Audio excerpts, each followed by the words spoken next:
All right. Well, welcome back to another episode of the Buffalo Happy Hour. Mike, what's going on? Derek, we are in an outdoor pavilion next to a massive lighthouse, which is super exciting. But we're with our friends at Buffalo Niagara Waterkeepers. So, what's going on, man? You want to introduce yourself? Hey guys, thanks for having me on. Chris Morawski, I'm the Director of Community Engagement for Buffalo Niagara Waterkeeper. And Waterkeeper is a nonprofit organization. We've been around for about 31 years now. And our mission is to protect and restore all the waters of the Niagara River watershed for current and future generations. Sounds like an easy feat. Oh, totally. Like we're almost done. Yeah, I was going to say, you're going to wrap it up in about a week, right? Yeah, definitely. So how do you, first, before we get into like the specifics of it, because I have so many questions. I've never heard of this organization before, and there's just so much that goes into it. But before we get in, what is your history like? How did you get involved? What was your studies? So my history is I actually got my first degree in business and accounting, and decided that I don't like business or accounting. And so I went back to school. I was really always interested in fishing a lot when I was growing up. So I went back to school for biology just because I love fish so much, and graduated from Buffalo State College with a degree, a bachelor's in biology, and then actually got for a while. Didn't work in the sciences at all and ran a restaurant, Nice. a small coffee shop, which we ended up owning for a short amount of time. Yep. And that was interesting, like instead of grad school, I ran a business. So it was like big learning curve Oh, yeah. there and learned a lot of life skills. And then kind of had to close down the business, unfortunately, but opening at my Buffalo Niagara Waterkeeper opened up, which I actually had interned with in college. So I was familiar with the organization, and I came on to start our water quality monitoring program. And I've been with the organization since 2011, and we have a lot of growth since then. So, yeah, a bunch to talk about. Absolutely. So when did Buffalo Niagara Waterkeeper become an organization in the first place? Yeah, so it's a long history. So it started out as actually Friends of the Buffalo River, and it was a group of citizens, all kind of different walks of life, but folks that wanted to clean up the Buffalo River. The Buffalo River actually caught on fire in 1968, and it was considered dead with no oxygen, nothing living. What? Yeah, so we get into it, a little bit of history, but this is before the Clean Water Act passed, and a lot of people think, the Cuyahoga River in Cleveland caught on fire. A lot of folks know that, but actually our river, we have that claim to fame too. Our river caught on fire. I did not know that. Did you know that? Yeah, so what they used to do is Bethlehem Steel would empty all of their byproducts right into the water. And then when they did it, they also opened up everything up top, and then the sky would turn orange. And that amount of pollution just devastated the area. Lake Erie always smelled terrible. And then all the waterways that fed off of it, nothing lived, like you said. Like, all the fish would die. So growing up, that was always the big joke. It's like, just don't even drink the water. I was like, oh, okay. And that was early 90s. Mm-hmm. So, yeah, I mean, that's I did not know man. that. Yeah, so back then, and then the group came together, about 30 years ago, and we had a federal program, the Remedial Action Plan program, the Great Lakes Areas of Concern. So we have the notoriety of having 3 of the Great Lakes Areas of Concern in our area, which are designated by the federal government as they're so gross, they're so toxic that they get this special designation. And there's 46 of them in the U.S. and Canada on the Great Lakes. Okay. So Buffalo River, Niagara River, and 18 Mile Creek and Lockport are our 3 in this area. And at that time, that group of citizens wanted to lead that process to restore the river. And eventually we became a nonprofit organization with like staff, but the board, this group was a board of director led organization, so volunteer organization for like 10 years that these folks, our founders, worked on this stuff on this river. And they made us when we became an official nonprofit with staff and everything, we took the control of this remedial action plan program, and we're like the first nonprofit in the country to run to be the lead agency in one of those remedial action plans. Wow. So where have we come with our water in regards to where it was in the late 60s? So we come quite a long way. It's not on fire, so Right, that's a good it's sign. not on fire. Right. That's good. We don't have as much of the constant, toxic pollution going on that was like where our river used to be part of the industrial process, like you were mentioning. You would rinse water that would have PCBs and cancer causing, chemicals in them would just like run right out.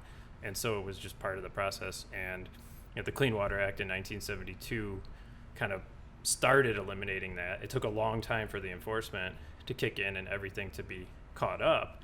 But then you have that legacy pollution that's just there sitting, because it's heavy and it sits on the bottom. And then the funding, the Great Lakes Restoration Initiative is like a federal program that luckily we recognize, like, hey, the Great Lakes are really important because they're drinking water, 25% of the surface drinking water, and they provide drinking water for millions and millions of people in the U.S. and Canada. So we have a lot of funding going towards cleaning them up, but unfortunately, we still have a lot of ongoing pollution that we're working on. So we have to clean up the old, and we have to stop the new pollution. Sure. So, And to give context on that, in the little bit of research, because I didn't want to go into this totally blind, but like you said, the Clean Water Act of 72 was in response to the nearly unchecked dumping of pollutants occurring across the country, which that was what he just said with the industrial process. And then to the extent that 2/3 of the country's lakes, rivers, and coastal waters were unsafe for fishing and swimming, let alone drinking. Like, you couldn't even get in it. And then, do you know where we are as a country in regards to, the 2/3?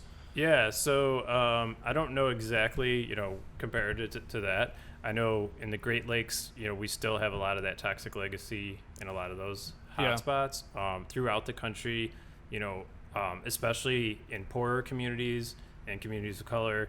The pollution is still high. There's still ongoing pollution. So Waterkeeper is part of an international Waterkeeper alliance, and we have over 300 members throughout the world, and there's over 200 in the U.S.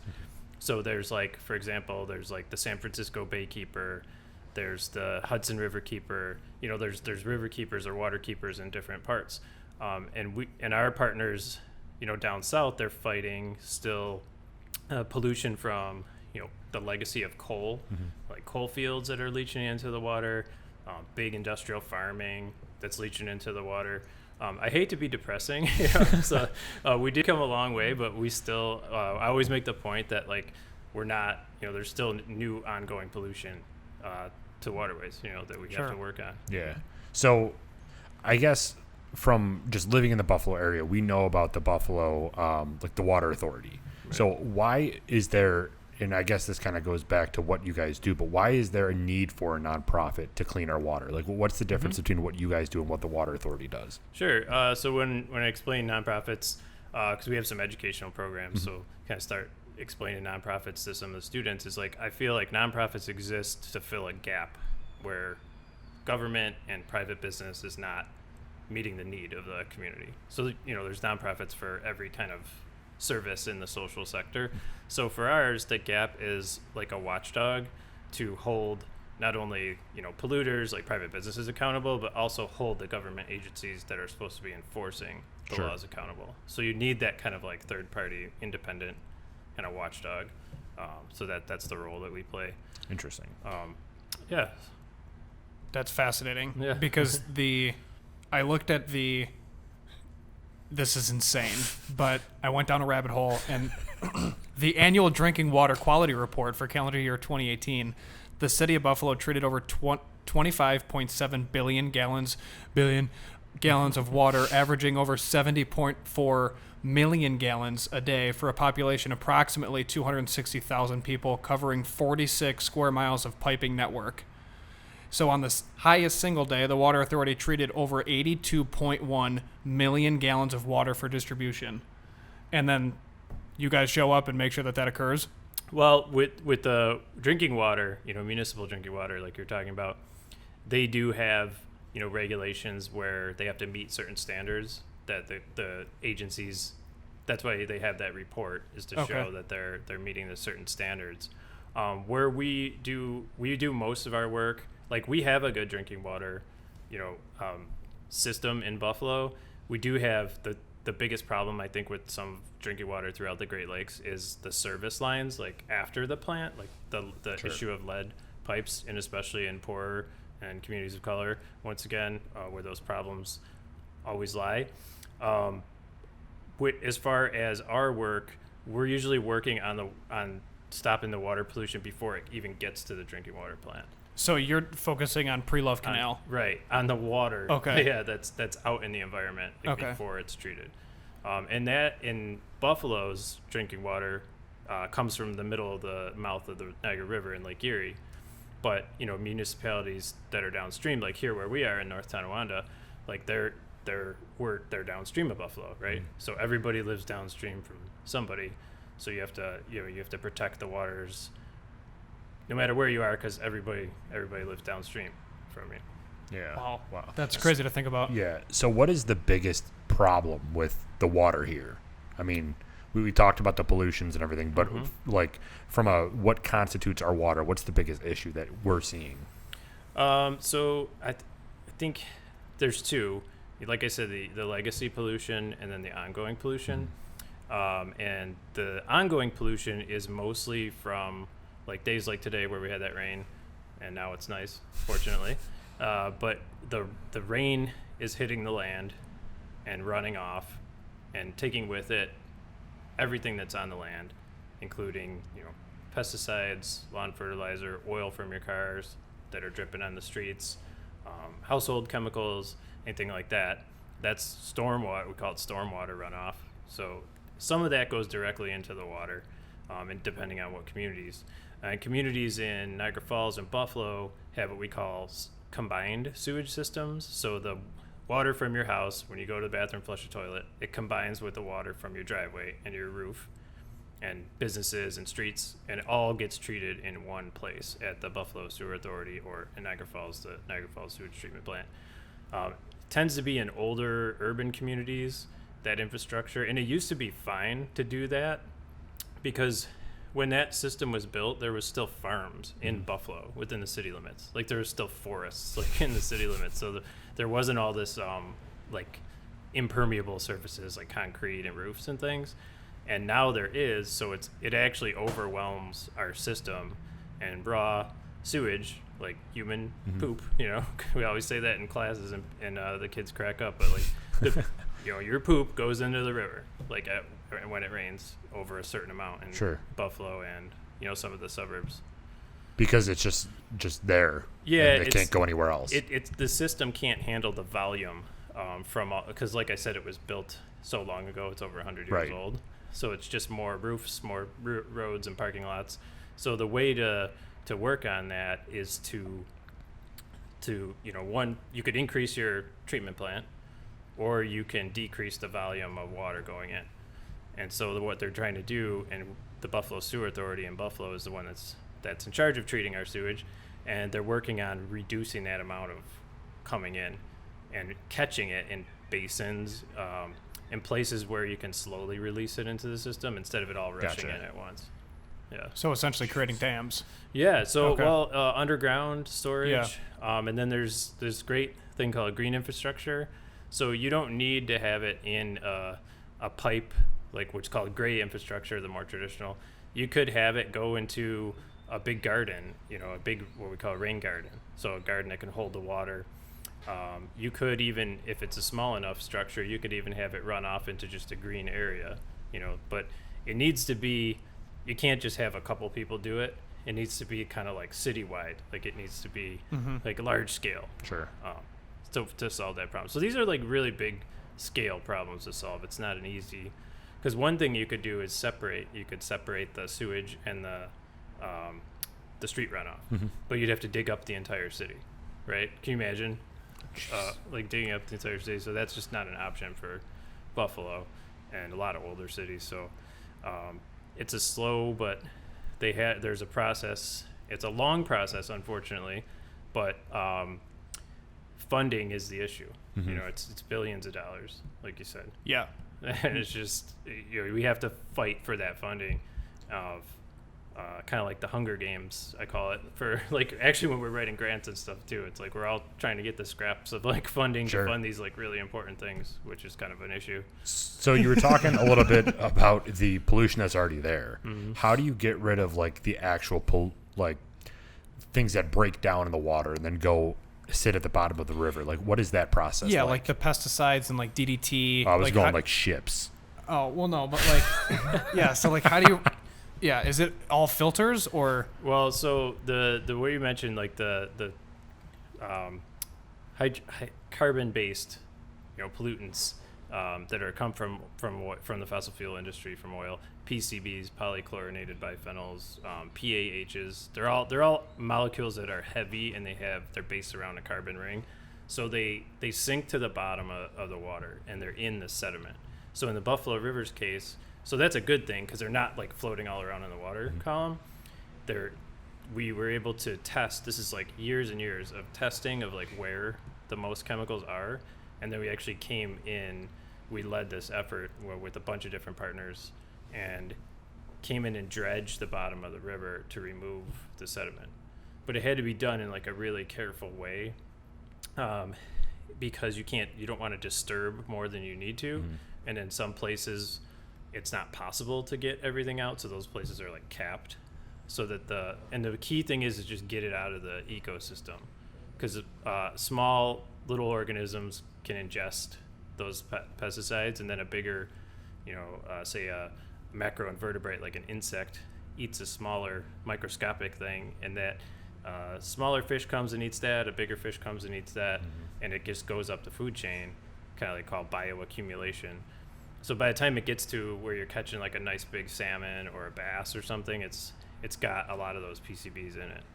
And that's an unfortunate thing because we have, it's called fish consumption advisories on almost all of our fish in the Buffalo River and Lake Erie, and especially for women of childbearing age or kids. You don't want them to eat because it can disrupt the reproductive process, Sure. cause birth defects and cancer and all kinds of stuff.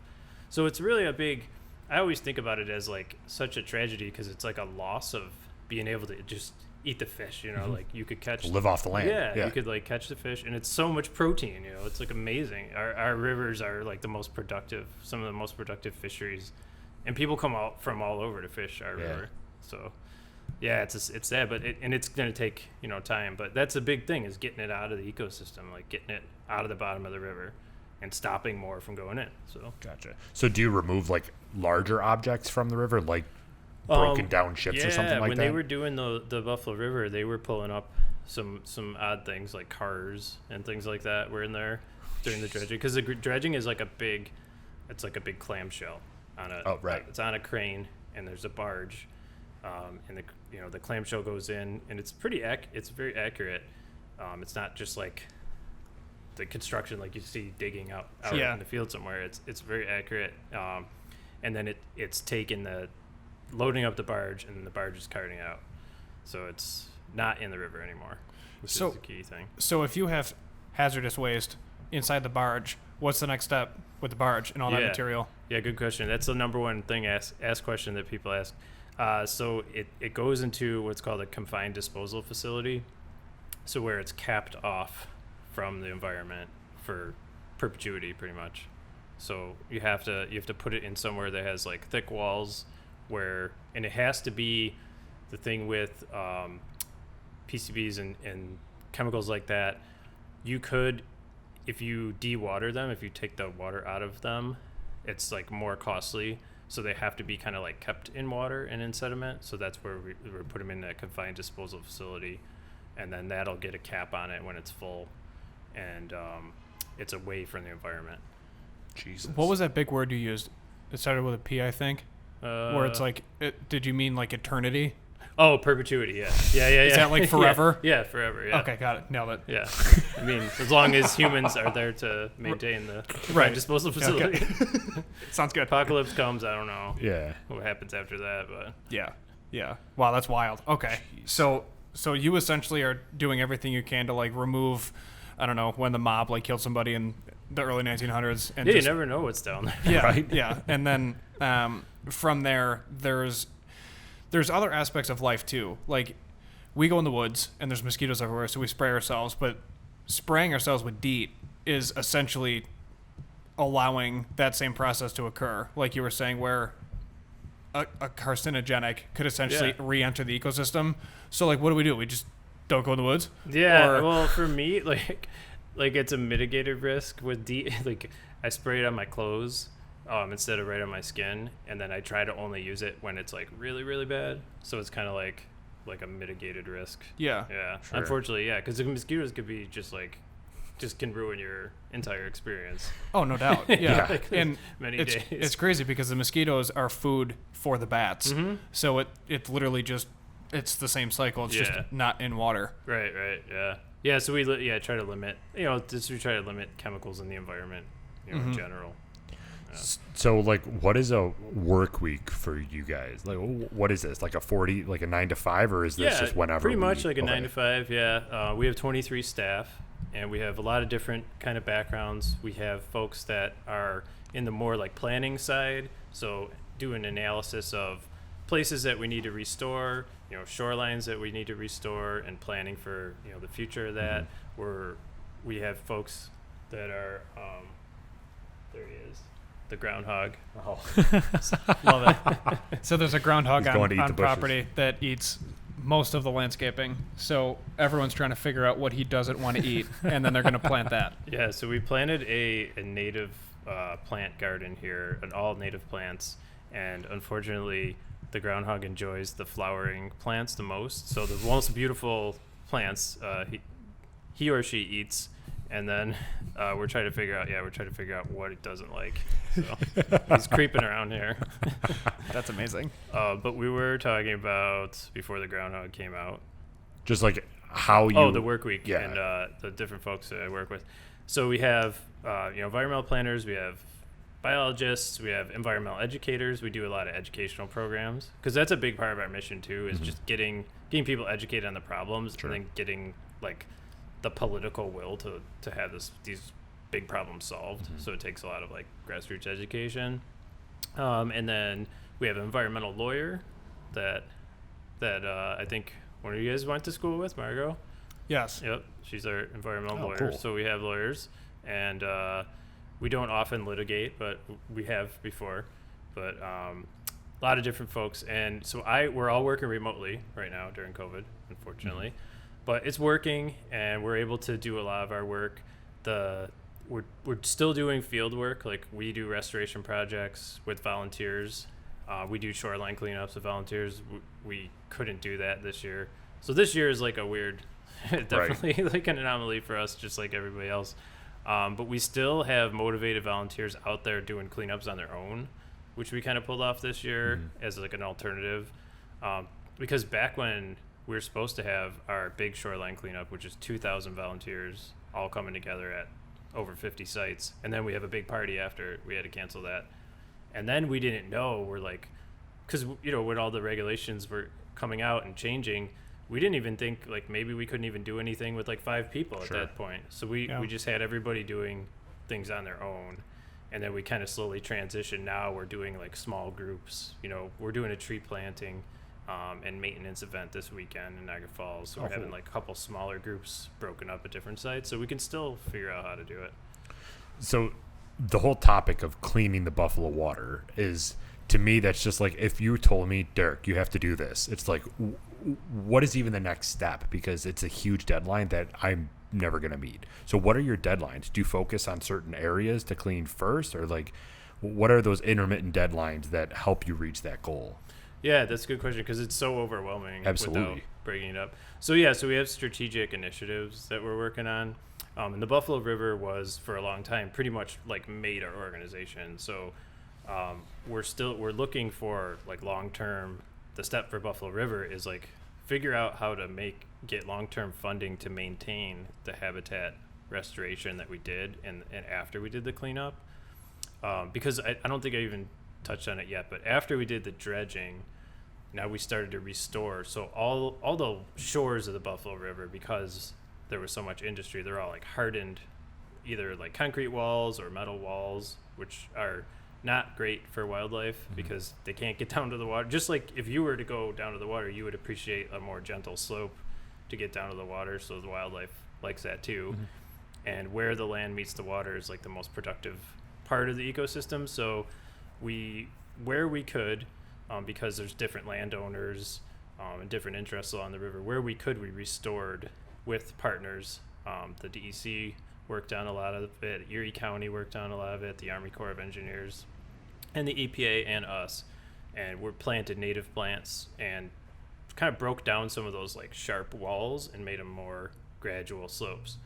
And so we have to maintain that though over the long term, like to get it back, because it's so far from a natural system. You know, it's just like so beyond anything that would naturally maintain itself. Sure. So you kind of have to give it some love for a couple of years to get it back to that natural homeostasis kind of. But that would be Buffalo River. So now our next target is a troubled little creek that everybody loves. I live pretty close to it, so I have a soft spot for Skajackwada Creek, which is a small tributary to the Niagara River that runs actually underneath the city of Buffalo.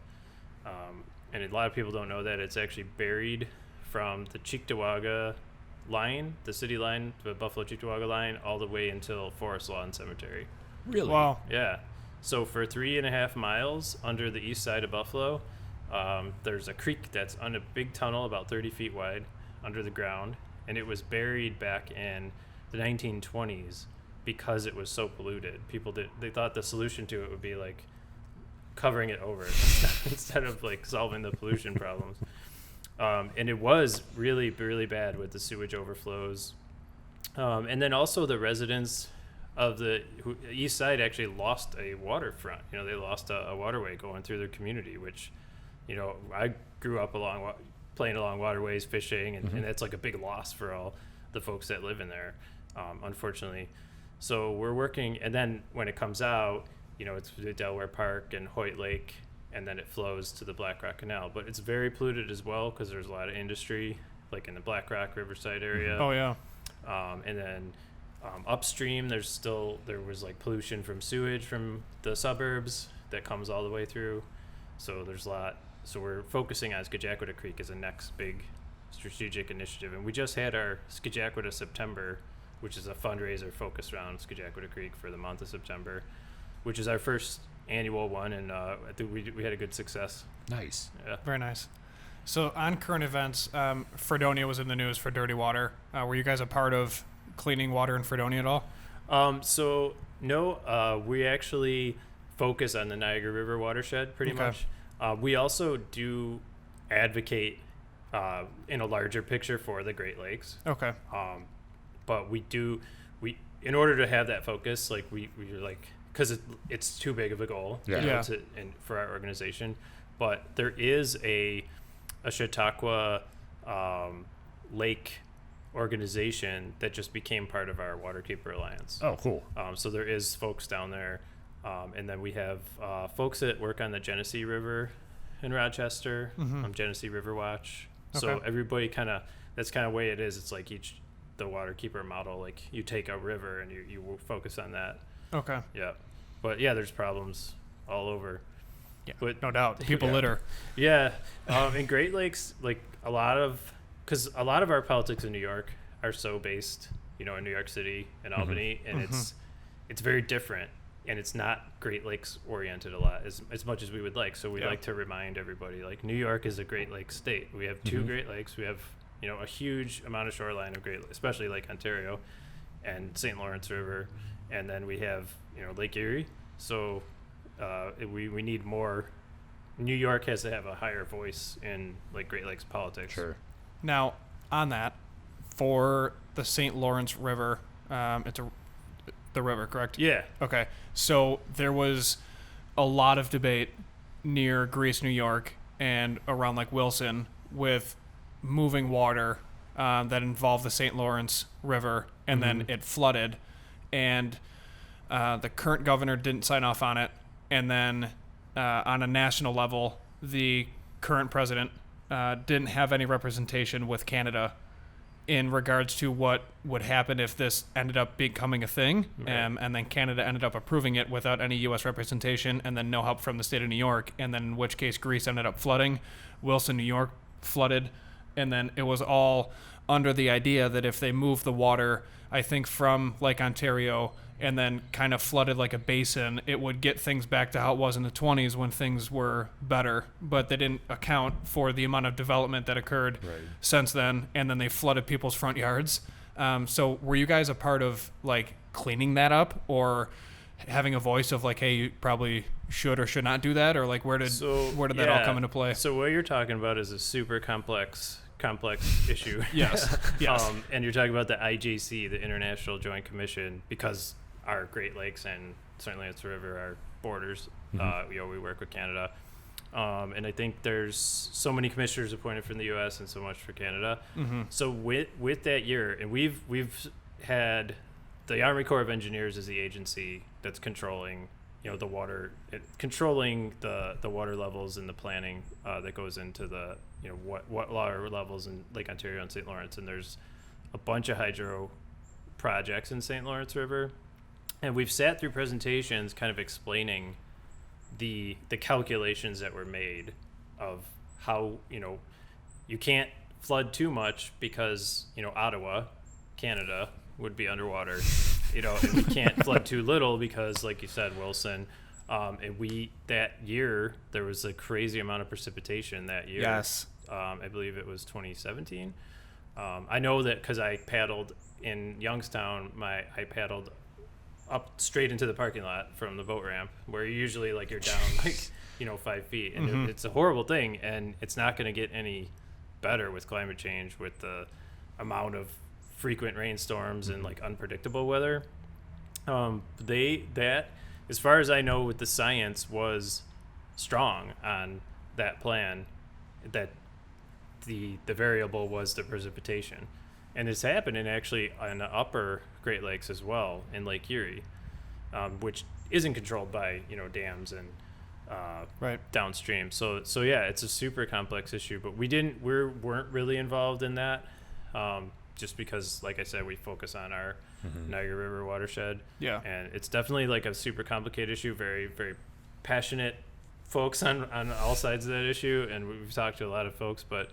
I mean, we've talked to the people at the source and seen the science behind it, and kind of like, it's unfortunate. I'm glad that they're putting money into like the resiliency of the shorelines. Like they just had a big grant program this year from New York State to help the property owners and like marinas and things like make their property more resilient, because the Great Lakes actually, like in the long term, the shorelines change like. Every over year. time. But when we build things really close to them, that's when it becomes a problem. Yeah, but like, the view. Yeah, of course, yeah. Like here, really. Like we're sitting right by the water. Right. So speaking of, is this, how is the wall built? Like, is it just massive boulders to kind of help prevent erosion, or? Yeah. Okay. So in areas where it's called riprap, so big chunks of limestone. Because we do get, the thing with our rivers too is we get ice scour, and ice like is super super powerful and can scour out shoreline. So you have the thinking was to build like very armored shorelines, because if you have something that's right on top of the water, you have a building, you have to protect it. Whereas if we have what we like to call a shoreline buffer, that's a living shoreline. Things can ebb and flow a little bit more if you have enough of a buffer. So it's like actually more protective in the long term. Like you could lose some vegetation, but then, in another season that could grow back, versus like having this hard structure. Yeah. Right. But when you have all like the legacy, the land use choices that were made, over the last 100 years, you have for structures like right on top of the river. So you can't really do that living shoreline buffer in every place, but. So what is the formula for that? Like, what would, for our area here, be like a decent gauge for a living buffer? Yeah, I think it would be for like the width of it. Yeah, would you say like 50 feet? 50 feet is like minimum, yeah. Nailed I it. mean, 100 feet is better. But it's like I said, the land use choices were made a long time ago. Yeah. So we can't really like rip down buildings and like put the buffer in if you have a factory right on the water. Can you imagine knocking on someone's house? Excuse me, ma'am. me. You need 100 feet. Yeah. You only have That's it, 14. Yeah. Yeah. So I guess it's like wherever you have the opportunity Yeah. to have it. And we do have in the city of Buffalo, we have a zoning ordinance, the green code. And that we did get, based on our input, like 100-foot buffer when possible put in for new development. But, some of that gets broken in variances that are given out from time to time. So we would like to maintain that because, like, maintain what you have. And that's a great, like, motto that we have for our headwater forests, too, which we're working on up in we call the upper reaches of our watershed, is there's intact forests that are around the tiny little streams that form the basis of our watershed, like the little streams that flow into bigger streams and then become like the Buffalo River eventually. Is to save what we have, save the best of what you have. Don't knock down any more forests, don't plow any more forests down to build parking lots, because those are like protecting the water. They're actually literally like cleaning the water for us. So that's a thing that we really push to. It's like, just don't do any more damage. Just chill for a while and like let things, restore what you can and save what you have and restore what you can is like our motto. Wow. It's really frustrating how we just shoot ourselves in the leg every day. Yeah. Over and over again. Yeah. And land use is like that causes, the land use choices that we make are control the water quality that we have, in the river. No one thinks of that. Yeah. Well, it's not thought of as a long-term, effect. Right. And unfortunately in our region, it's not thought of like holistically. Like we don't have like a whole like regional plan for land use and zoning along. Every town has their own kind of like own set of plans. So that's the thing. It's got to be frustrating for you. Yeah, that's the thing we could work on. Yeah. That we could do Cohesiveness and be on the same page. Yeah. Yeah, one fight, one team. So one of the big things too that everybody associates with like bad and dirty water is Woodlawn Beach. What's going on with Woodlawn Beach? That's not in your purview, right? But like, yeah, it's close. It's there are sewage, same issue that I talked about, the sewage overflows. Gotcha. That's like once again, that's Erie County purview up there, and they do have a long-term plan to fix that. Unfortunately, they don't have enough funding to do it in a year. Like it's just a long term. So is all the funding federal or is it state? There's both. There's state and federal. The state's been like really great. The clean water, it's called the Clean Water Fund, and they've been really putting a lot of money into that thanks to lobbying and environmental groups like really pushing for it, and them recognizing Governor Cuomo recognizing that our environment is super important in the Great Lakes and we need to restore. So so that's been great. So we just got to keep. It's just not enough though. We just got to keep pushing. But everybody, like when you listen to, you listen to the radio, folks from Albany. Like every group needs. There's so many issues. Everybody needs funding. It's not enough money. Right. Like. So in so our that current system. Yeah. So that being said, outside of federal and state, how can local people get involved? How can they help? Can they donate their money? Can they donate their time? Like, how does that process work? Yeah, so for our organization, we get grants for a lot of our funding. And what the grants do is they allow you to do a really specific thing. Like I want to restore, 100 feet of this shoreline. So that grant, might not pay for you to go teach a class of children about, the importance of protecting the environment. So when we get donations that are like general funds that we can use, that's what helps like do those programs that we need that we don't have grant funding for. Sure. So it's like really helpful, and it all has to pay for like our facility. Well, when we had an office to go to before COVID, but you have like things you have to pay for that grants won't pay for. Sure. So and it's all not lobbying, advocacy to push for more funding.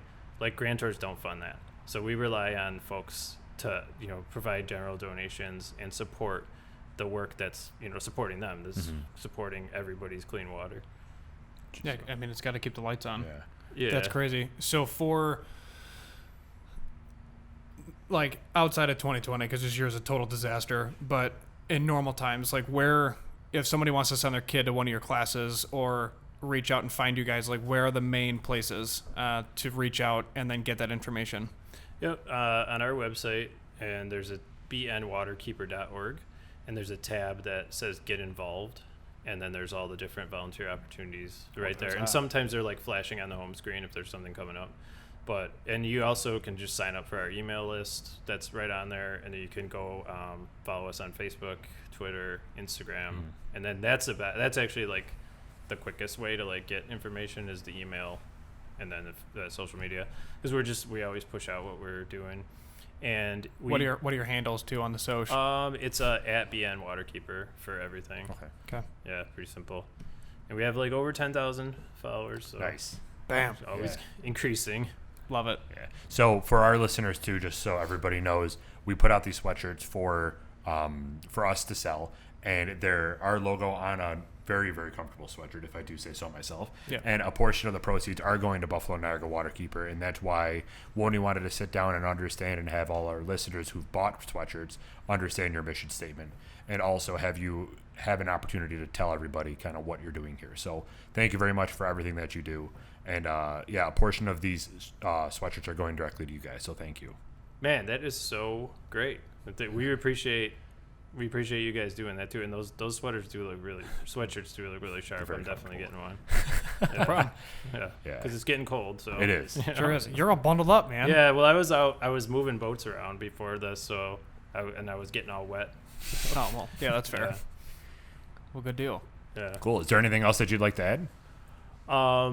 Yeah, I think people, we really need everybody to buy into our mission.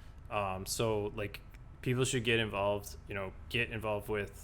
with our group, or, any kind of group that's working to protect your environment, and get involved like politically too, like vote, research candidates that have policies that protect the environment and like fund clean water and fund, environmental justice and the cleaning up of like toxics in your neighborhood.